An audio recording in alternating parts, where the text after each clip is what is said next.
bueno poder saludarles en este lunes a todos ustedes que están en sus hogares. Inicio de semana, que también lo hacemos en la mejor de las aptitudes y con la visita, señores. Él se pierde, viene y así, de nuestro psicólogo de cabecera, Allen Collie. Bienvenido, buenos días. Buenos días, Dana, buenos días. La verdad que un lunes bastante interesante, informaciones chulas.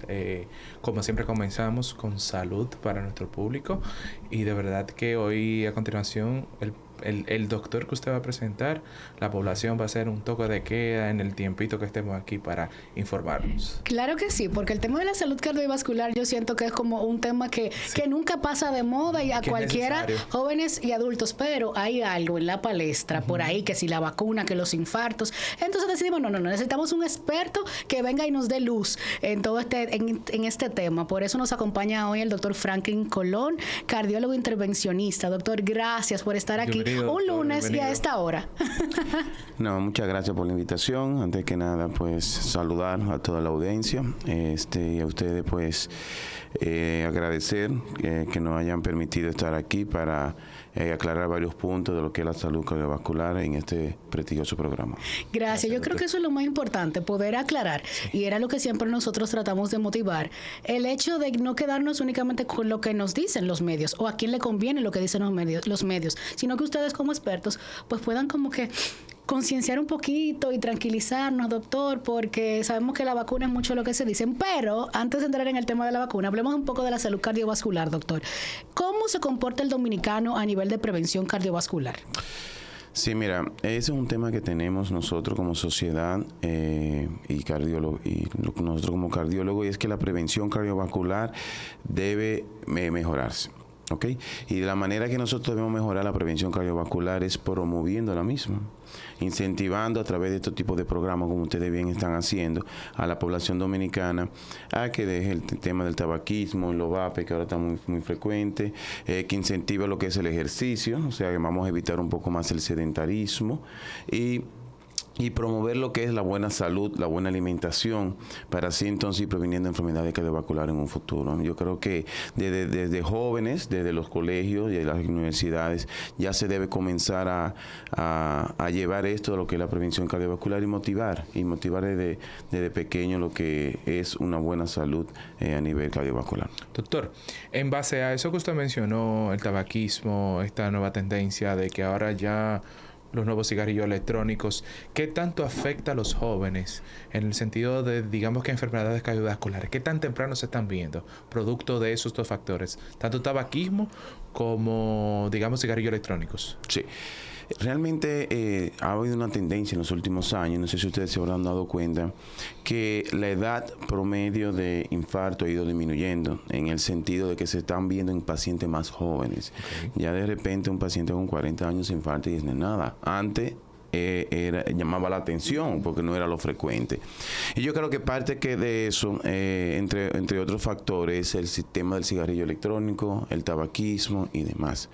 Mientras más temprana edad comienzan a fumar, pues más frecuentes se van a hacer los infartos en pacientes más jóvenes. Entonces, este es un tema que nos preocupa realmente, que nos preocupa bastante, sobre todo con el tema de los cigarrillos electrónicos. Y hay campañas, de hecho, hay campaña en contra de esto, incentivando también a la juventud a dejar el cigarrillo. Ya que hablamos de juventud, vamos a tocar este tema en este bloque, y es el hecho también, doctor, del abuso de las sustancias para el desempeño sexual, para un mejor desempeño sexual, que antes también quizás se veía más en personas adultas por sus condiciones físicas. Sin embargo, ahora también los jóvenes están abusando de esta. ¿Cuál repercusión tiene a nivel cardiológico? Sí, son todos medicamentos, muchos de los medicamentos, especialmente sobre eso, tienen efecto a nivel cardiovascular. ¿Okay? Y si lo pueden ver en qué efecto produce, de manera directa hay afectación a nivel cardíaco porque te aumenta la frecuencia cardíaca. Entonces, aquellos pacientes que tienen enfermedad a nivel de las coronarias, o sea, que tienen las coronarias con placas de colesterol y aún no lo saben, que no tienen un flujo adecuado en la coronaria, y a esto entonces toman este tipo de sustancias, las cuales aceleran un poco el corazón y demás. Si ese corazón no tiene la capacidad, esa coronaria no tiene la capacidad de corresponder a ese aumento de la frecuencia cardíaca, entonces aquí puede producir problemas a nivel cardiovascular, dolores de pecho, infarto y demás, claro. Doctor, entonces, hay algo que me llega a la cabeza, y en cuanto a prevenciones específicas, estudios que se hacen. O sea, se están viendo que hay una tendencia específica de personas más jóvenes para que le están dando infartos, personas jóvenes de 40 años. ¿Se hacen estudios previos para determinar qué es lo que está pasando con esas personas o simplemente hay algo que está detonando producto, digamos, de multifactorial? Consumo de estimulante sexual, cigarrillos, etcétera. Hay muchos factores. Hay muchos factores que contribuyen al infarto en pacientes jóvenes. No hay un estudio que te diga que ese paciente joven se va a infartar en un futuro. Realmente no. Hay estudios que los cuales podemos identificar si una arteria realmente está tapada o si tiene placas de Kohler dentro de la misma. Hay enfermedades que tú naces con ella, la hipercolesterolemia familiar, que es cuando la familia completa tiene problemas de colesterol, para que entiendan, ¿no? Okay. Y asimismo hay otro tipo de pruebas que están surgiendo ahora, en las cuales aumentan el riesgo cardiovascular cuando están estas pruebas aumentadas. Pero no tenemos un estudio que te diga, esta persona se va a infartar en tanto tiempo, no. No lo tenemos realmente. No existe. Sabemos, yo digo como que en cada casa, como hay un diabético dominicano, también hay alguien que sufre del corazón, por así decirlo. Y muchas veces, ante la diabetes, si queremos ir a investigar como familiares, si yo lo puedo padecer, pero quizás con el corazón, como me siento bien, no tengo una arritmia, no lo chequeo. Entonces, ¿ante cuáles signos de alerta debemos nosotros decir, tengo que visitar el cardiólogo, independientemente de la edad que uno tenga? Sí, mira. La enfermedad cardiovascular es la primera causa de muerte a nivel mundial. En la República Dominicana es la segunda, porque la primera es traumatismo, ¿no? ¿Qué sucede? Dolor de pecho. Yo creo que el primer síntoma que nosotros debemos de tomar en cuenta es el dolor de pecho. Siempre se recomiendan a las personas que también visite por lo menos una vez al año al cardiólogo para hacer una buena toma de presión, para hacerse un chequeo rutinario de cómo está su colesterol, cómo está, no solamente el colesterol, sino cómo están los riñones, cómo está su hígado. Un chequeo rutinario, ¿tú me entiendes? Yo creo que es importante ese chequeo de rutina, hacerse su electrocardiograma, aunque sea una vez al año, aunque sean sanos, ¿ok? ¿Qué sucede? Muchas veces la presión arterial puede estar elevada y no presentar síntomas. Entonces, esto es peligroso. Por eso siempre se recomienda que se chequee al cardiólogo por lo menos una vez al año, aunque entienda que están sanos, ¿no? Doctor, ¿cuándo hay que tomar alerta? O sea, yo he escuchado a nivel de coloquial, no, porque tú tienes la presión como un niño. Presión bajita, entre comillas, ¿es buena salud? No significativo. O sea, ¿qué pasa? Todo el mundo piensa que la presión normal es 120-80. Ajá. Cada quien tiene su presión normal. Sí. ¿Me entienden? Por ejemplo, la presión tuya puede ser 130-90, es tu presión normal. Ok, y no está alta. Pero para ella, por ejemplo, puede ser que tu presión para ella sí sea elevada. Entonces, hablar de cuál es el índice o la cifra tensional de cada persona es de cada persona, ¿tú entiendes? Hay estadios dentro de la presión que sí, ya luego después de 140 ya dice que son presiones altas, ahora han disminuido un poco más, ya hablan de 120, 130, que debemos de tener la menor de ahí. Pero no son prácticamente estratificaciones de presión. ¿Tú entiendes? Cada quien tiene su propia presión, pero sí lo recomendable es tenerla menor de 130. La presión es baja produce síntomas, lógicamente. Okay. Produce fatiga, decaimiento y demás, ¿no? Y habría que buscar la causa de que una presión sea bajita. Así como las presiones altas son patológicas, las presiones bajas también son patológicas, claro que sí. Ambos extremos son peligrosos, ¿verdad? Son peligrosos, claro que sí. Doctor, me surgen tantas cosas. Primero, hay un tema entre las mujeres y los hombres con la salud cardiovascular. ¿Quién la sufre más, pero quién tiene quizás más probabilidades de muerte por una enfermedad cardiovascular? Mira, la diferencia es bastante interesante tu pregunta, porque la diferencia de género en la enfermedad cardiovascular es un tema bastante interesante y ahora mismo se están viendo muchas publicaciones porque se estaba dando, había una tendencia unos años atrás y era que muchos de los estudios sobre salud cardiovascular no incluían mucho el género femenino. Sí. Entonces no se conocía mucho sobre la salud cardiovascular en la mujer. Y ya en el último tiempo, pues esto ha ido cambiando, ha ido mucho más interés en el tema de la salud cardiovascular en la mujer que en el hombre, porque tiene varios aspectos, ¿ok? Los infartos son más frecuentes en hombres que en mujeres, pero el género femenino tiene mucha tendencia que a veces los síntomas, por ejemplo, de infarto son diferentes o no son tan característicos, por ejemplo. Y también con el tema de la menopausa, o sea, la menopausa puede ser un factor de riesgo de padecer enfermedad cardiovascular en la mujer, ¿ok? Por esta disminución hormonal que cursan en la mujer es un factor de riesgo para presentar enfermedades cardiovasculares. Entonces, ¿cuál es más frecuente que en el hombre? Más frecuente que en la mujer los infartos, ¿no? Pero en la mujer se puede dar en más jóvenes que en los hombres, y son características de síntomas diferentes, no es tan característico, ¿no? Pero hay un factor específico que determina por qué la mujer, esa sintomatología es más temprana. No es la menopausia. La menopausia. Sí, es uno de los factores. La menopausia, ese cambio hormonal que surge en la mujer, sí es un factor de riesgo de padecer enfermedad cardiovascular.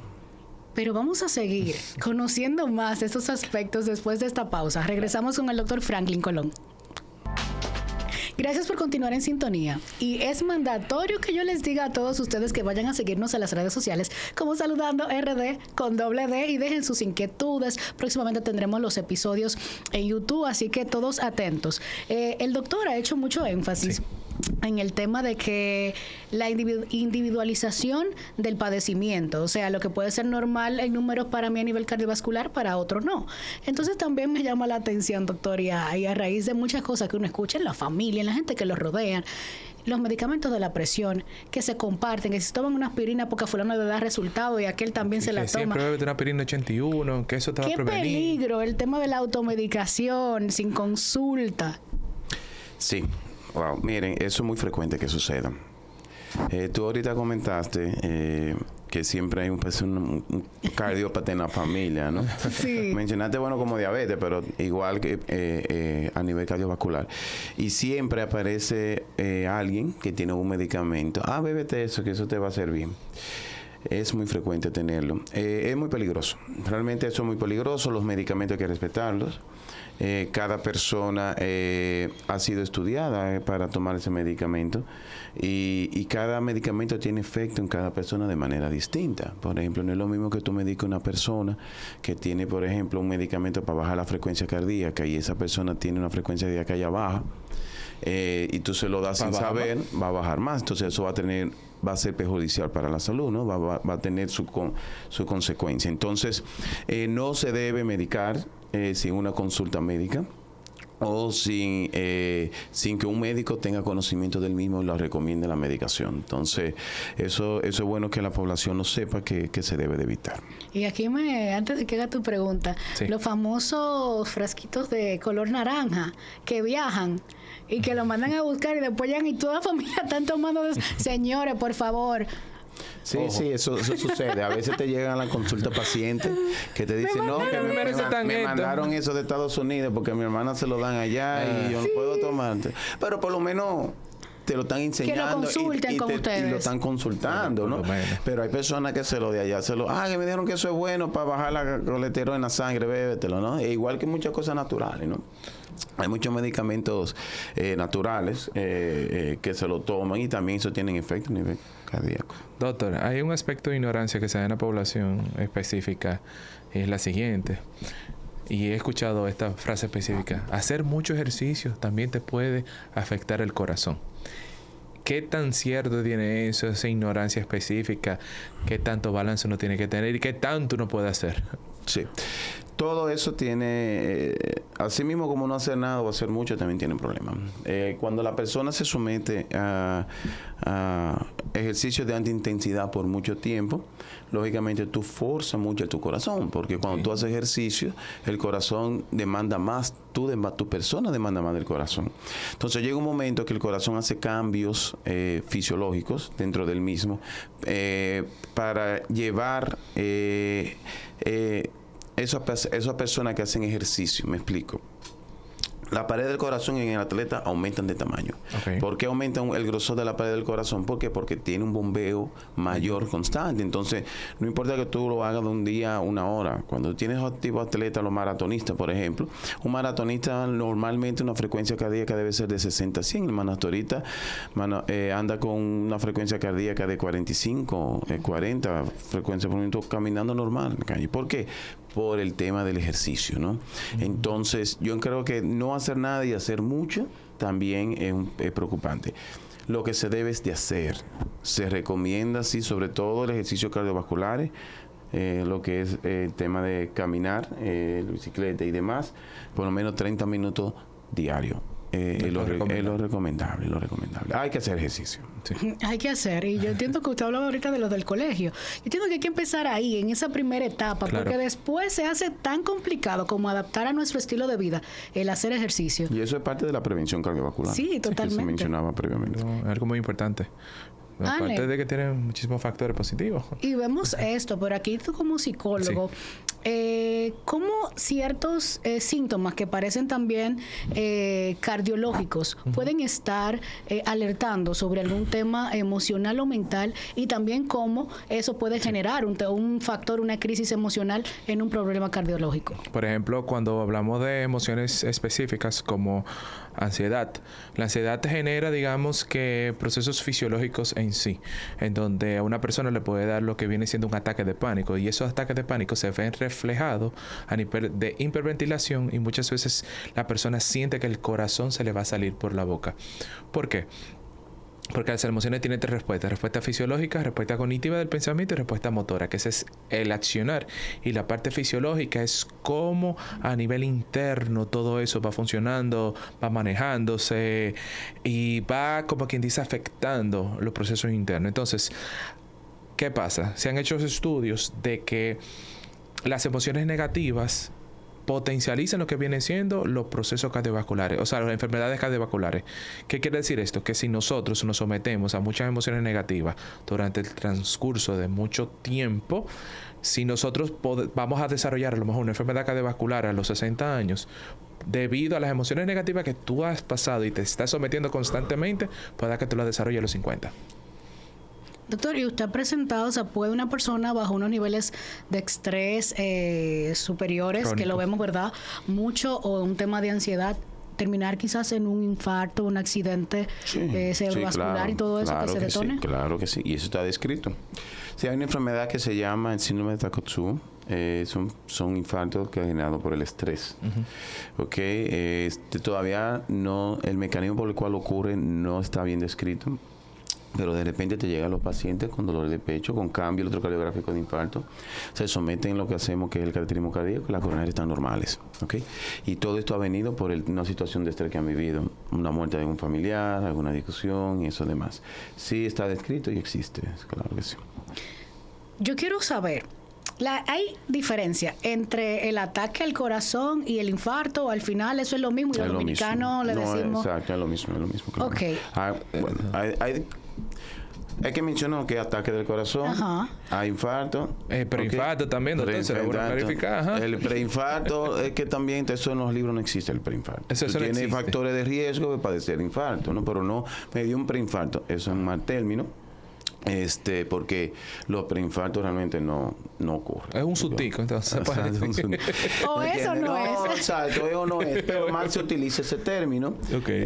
Igual que, por ejemplo, hay personas que hacen muerte súbita por una arritmia y dicen, se infartó y se murió. No, no necesariamente. O sea, el infarto está bien descrito como debe ser. Un paciente que por falta de sangre en las coronarias o por un coágulo que tape las coronarias, entonces se produce el infarto en esa zona del corazón, pero no es un ataque al corazón, infarto, es lo mismo, por ejemplo, pero la muerte súbita puede ser por cualquier causa y no ser por un infarto solamente. Doctor, me desperto otra pregunta. Usted habló de zonas del corazón, esa zona específica. Digamos que si esa persona se infarta en esa zona del corazón, ¿puede sobrevivir? Sí, claro que sí. Por eso es que nosotros hacemos lo que es el cateterismo. Cuando la persona deja de recibir sangre por un coágulo que se forma en esas arterias y la tapa, nosotros entonces se entra a sala de hemodinámica, que se conoce lo que es el cateterismo cardíaco, Sí. y se destapa la arteria con una mallita que se llama stent, ¿no? Entonces ahí la persona sobrevive. Claro, es decir, que un infarto atendido a tiempo. Claro, mientras más rápido atendido el infarto, más músculo cardíaco sobrevive el evento, ¿no? Entonces, por eso es que hay que actuar bastante rápido. Doctor, O sea, un dolor de cabeza, una tensión, rápido. Sí, claro. Cualquier síntoma que sienta un paciente debe de avisarle a un médico de confianza, y ya el médico le dirá si tiene que ir o no a la emergencia, y si es necesario que vaya directamente a una emergencia y se haga un chequeo. Es que yo siento que el dominicano como está, eso se me pasa ahorita, o le damos un té de una cosa y se quedan ahí esperando y todo se complica, doctor. Sí, claro. El famoso dolor en el brazo, porque hay dolor en el brazo, que eso es un infarto que te está dando, y que el famoso dolor, porque lo digo el famoso dolor en el brazo, pero puede ser a lo mejor muscular. ¿A qué se debe eso? Es algo que debemos de darle importancia. Cuando el brazo a lo mejor no duele, cómo tiene que doler, o sea, ¿alguna descripción específica de eso? Sí, claro. Existe el dolor del infarto, realmente, y es importante reconocer, usualmente es un dolor de característica opresiva. Las personas que llegan con dolor en el pecho. ¿En el pecho? Y comúnmente reflejan como si fuera un peso, una opresión a nivel torácico, y ya eso es un síntoma que hay que tomarlo en cuenta y es alarmante, ¿ok? Muchas veces se puede acompañar de sudoración, de sudoración, de náuseas, y son dolores característicos que hay que acudir a una emergencia de manera inmediata. Y en base a esa sintomatología, ¿es parecido o casi descripción de un ataque de pánico? Que va muy relacionado. Exacto, que va muy relacionado. Y se puede confundir. Y se puede confundir. Por eso es importante siempre, óyeme, aunque te dé eso, pues primero vamos a descartar la parte biológica. Hay muchas curiosidades, dudas, opiniones encontradas de que si la vacuna COVID aumenta los riesgos de infartos, otros dicen que no, pero la respuesta del doctor la vamos a estar conociendo después, saludando, y qué bueno poder seguir compartiendo con ustedes y el doctor Franklin Colón, que nos acompaña en esta mañana.